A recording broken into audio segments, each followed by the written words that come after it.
Bang, beli bang. Iya, Bang. Dua bang.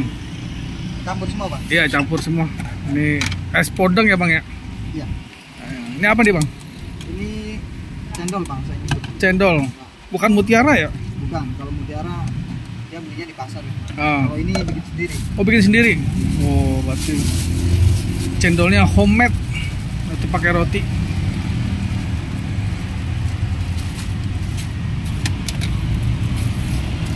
Ini ketan hitam ya? Tadi kan. Oke.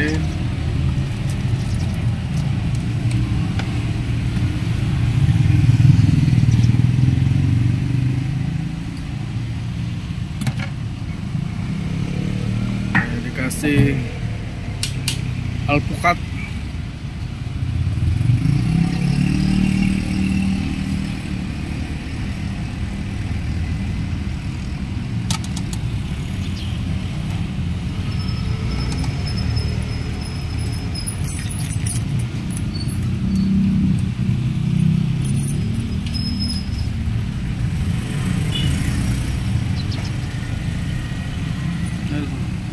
Di situ ya itunya, esnya ya bang ya?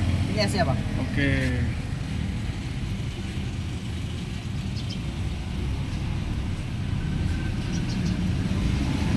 Ini es podeng. Es podeng ini es khas mana ya bang ya? Tahu nggak? Waduh. Kayak yang setahu saya dari Solo, Bang. Mana? Solo. Solo. Oke. Cuman ada yang versi Bandung juga sih. Nggak tahu juga. Nggak tahu juga ya. Udah selesai nih teman-teman nih. Oke bang, nah nanya dikit nih bang nih. Ini dengan abang siapa bang? Wahyu, Bang. Bang Wahyu. Ini bang Wahyu kerja atau punya sendiri bang? Kerja, Bang. Kerja ya? Udah berapa lama bang kerja bang? 2 tahunan. 2 tahun wah. Berarti es podeng ini udah berapa lama di sini? Dari kurang lebih 2019 kayaknya. Di sini? Nah, Oke. Ini di sini tiap hari di sini atau pindah-pindah di tempatnya nih? tiap hari. Mangkalnya di sini? Iya. Dari jam berapa sampai jam berapa bang? Jam 10 sampai jam sore. Jam 10 sampai 6 sore. jam 6 sore. Nah kalau boleh tahu nih bang, Hah? sehari kira-kira berapa porsi bang? Rata-rata 40 sampai 50. 40 sampai 50 porsi. Nah itu bisa nyisa nggak sih esnya? Bisa. Nyisa? Nah, Nah kalau nyisa itu gimana tuh sisanya tuh? bisa buat besok ya. Bisa? Bisa. Oh. Soalnya kan apa? Dalamnya kan es sama garam tuh.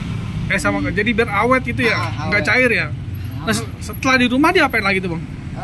Besoknya paling tinggal ditambahin lagi, kita putar lagi kan. Berarti Jadi ditaruh di putar. freezer? Enggak, di sini aja. Oh nggak cair dia? Enggak. Aman. Oh. Saya baru tahu tuh.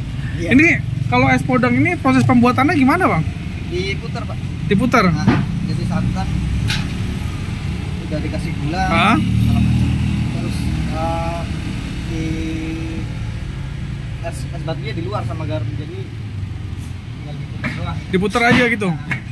Jadi kalau misalkan pagi nih, abang kan kesini jam 10 ya. Ya, Nah itu persiapannya dari jam berapa bang? jam 6, Pak. Oh jam 6 udah siap-siap. Udah siap-siap. Wow, Proses putarnya kan kurang lebih sejam. sejam. Oke, jadi dia pakai santan ya. Santan. Oke. Nih teman-teman nih. Jadi selain es aja ini ada ini juga cendol. Nah, ini cendolnya ini saya kira tadi ini pacar Cina. Nggak taunya ini cendol ya. Ya, Ini juga bikin sendiri. bikin sendiri. Oke. Nih ada cendol, ketan hitam udah pasti bikin sendiri juga ya. Nah, itu pakai kacang. Ini kacang goreng apa kacang sangrai nih? Sangrai. Oh, disangrai ya sama ini meses. Nah, kenapa disangrai, Bang? Aduh, nggak tahu juga ya, Pak. Ah, Mungkin lebih gurih aja sih, Pak. lebih wangi kali ya. Lebih wangi. Oke. Terus kalau ini kan berminyak jadinya nggak masuk. Jadi kalau disangrai ini tekstur ada aroma wangi-wangi angusnya gitu ya. Jadi harum gitu teman-teman nih. Sama ini alpukat. Kira-kira nih bahan yang susah dicari apa nih bang? Ada nggak? Yang apa, Pak? Yang agak susah dicarinya ada nggak bahan-bahannya? Biasanya sih alpukat, Pak. Alpukat ya? Iya. Soalnya alpukat nih kalau musimnya jelek, jelek ya. Ini namanya apa nih bang? Es podeng apa namanya tuh? Es podeng gareng. Es podeng gareng. Wah, Sama nama dari Blok S. Blok S, Blok M. Iya, salah. Oh, ada berapa tempat bang? Cabangnya? Ada 3, Bro. 3. Di sini sama di mana aja? Ini Blok S sama di kantin. kantor PU apa Blok M itu ya? yang dekat habis itu. Dekat Al Azhar. Iya. Ini cabang keberapa berarti nih? Ini cabang ketiga. Oh, ini yang ketiganya, berarti ini yang Bontot ya? Iya. Oke. Teman-teman, jadi ini lokasinya tuh ada di ini ya Bang ya? Ini di mana Bang? Taman Alfa, Bang. Komplek Taman Alfa ya? Tempatnya dekat apa? Depan Bakmi Bun, Pak. Depan? Bakmi Bun. Bakmi Bun. Nah, sporsi tadi harganya berapa nih? Saya lupa nih tadi nanya harga. Hah? 12. 12.000. Nah, sporsi harganya 12.000 teman-teman. Oke. Terima kasih ya Bang ya. Ya, sama-sama. Oke.